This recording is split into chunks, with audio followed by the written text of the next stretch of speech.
C'est important que la CFE-CGC soit présente aujourd'hui parce que cette réforme va impacter tous les salariés, y compris les salariés de l'encadrement et des cadres que nous représentons.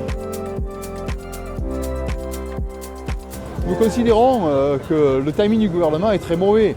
Les Français sortent de deux années de pandémie, un conflit en Ukraine parfaitement anxiogène, où l'avenir est complètement incertain.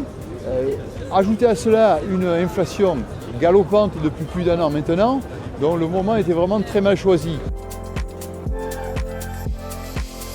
À la CFE-CGC, on affirme que le recul de l'âge légal de départ en retraite est totalement inutile pour garantir l'équilibre financier du régime des retraites des Français. On parle de la retraite par répartition des salariés du secteur privé. Ça fonctionne comment? D'une part, nous avons les cotisants, les salariés, et d'autre part, les pensions qui sont versées aux retraités. Et on recherche toujours l'équilibre entre les deux. D'ailleurs, pour le coup, on peut dire que les partenaires sociaux, les représentants des salariés, mais aussi les représentants patronaux ont plutôt bien travaillé. Le bilan est excellent puisqu'on a pu dégager plus de 180 milliards de réserves.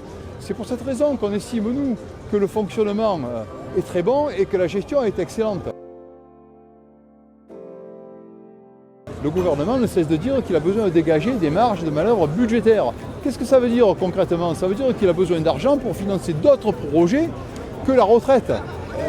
L'hôpital, la santé, l'éducation, la transition énergétique. Et nous, on trouve ça parfaitement scandaleux. Donc on s'y oppose. D'ailleurs, à la CFE-CGC, on ne cesse de dire que c'est le casse du siècle. En fait, ce qu'ils font là, ce sont des spagyéries des temps modernes. La différence, c'est qu'eux, ils font ça en toute impunité.